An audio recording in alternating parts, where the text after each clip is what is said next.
It's going to be a quick video about the Thomas Flinn 6-inch reversible saw. So I'm quickly just going to talk about the packaging that comes in. So it just comes in this simple bag, nothing better, nothing worse, and I'm pretty happy with this because it basically tells me they've put more effort into making the tool than they do their packaging, and I'm happy with that because it means it's saving us money.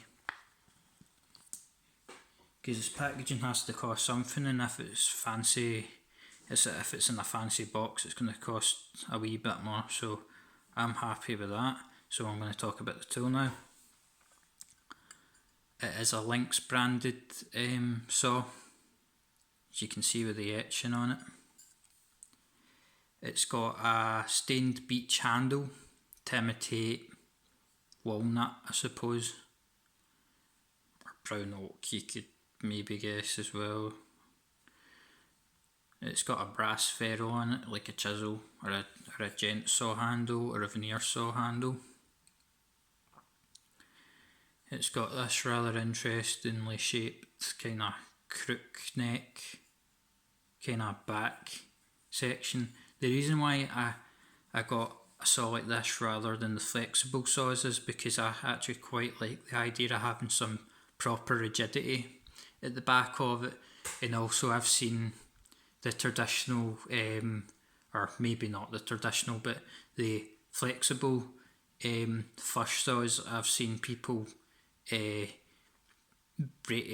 kind of snap bits off them and stuff like that, especially if they don't use them right. So I'm pretty happy with using this because it's got a lot more strength with a back like this. But you're obviously going to use it the same way with your finger on top of the back and sawing like so. It only has set, it doesn't have set on this side, so you can run it on something. It's not gonna cut into it and damage it or anything. It's only got set on the top half. I'm not exactly sure what the tooth count is, but I could give it a good guess. I think it's at least 20 or above that, so at least 20 TPI. So how do you reverse it? There's a nut here, and there's a flat head screw here. So basically you either tighten that or you tighten the nut with a shifter or use a screwdriver to basically lock that down. So once you undo this, you remove the nut, you remove the bolt, I suppose, if you want to call it that, or a screw, whatever, and you can reverse it. But basically I really only use it this way around because I'm right-handed, and that lets me use my left hand.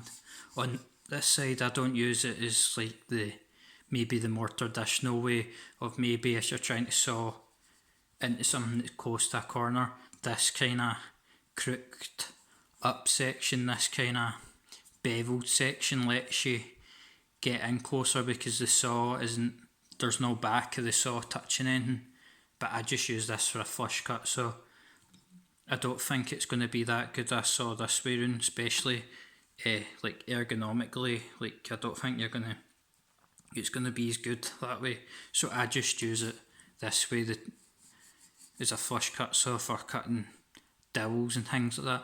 I don't really think it's going to be any good for anything much more than that. You're probably better just chopping maybe like 2mm off it with a normal saw, or you could probably use some, I would just use a normal saw and just plane something that's bigger than 6-inch, or probably 2-inch, anything probably bigger than maybe like a 20mm, 10mm. You're probably better off just using a normal saw, just cutting a bit higher up and then just paring down with a chisel and sanding it, or paring it down with a chisel and then planing it. So I would say this really only has a very specific use for dowels and small things, but I think there's a 10 or a 12-inch version of one of these, which I'm pretty sure it's probably a lot better for that type of stuff, but I don't really do work which requires flush cuts that often. I usually get things right the first time with measurement and stuff like that, so I don't have things that protrude out very often. So we have this feature which is just turns it one way or the other. It's very well made, and I would say it was very cheap for how nice of a tool it is. And it's made in Sheffield as all Thomas Flinn saws are, which is a really good thing. I don't really think there's very much more to say about this saw except from it works. Okay, there's one maybe downside I can talk about is some of these teeth are maybe not so good. I think it would need a sharpen with a really small file, and I don't really know. You would need to make some good kind of jig to hold this, because you're not going to get this in a vise because of the crook. You'd need to make some type of jig to hold the blade, then go in the vise. But I'm sure that's easy enough to do, because some of these teeth are slightly rounded over, but that's because you should, when you buy a tool, you should sharpen it. You shouldn't rely on the factory making sure that tools are sharp for you. That's your responsibility. So that's it. Thanks.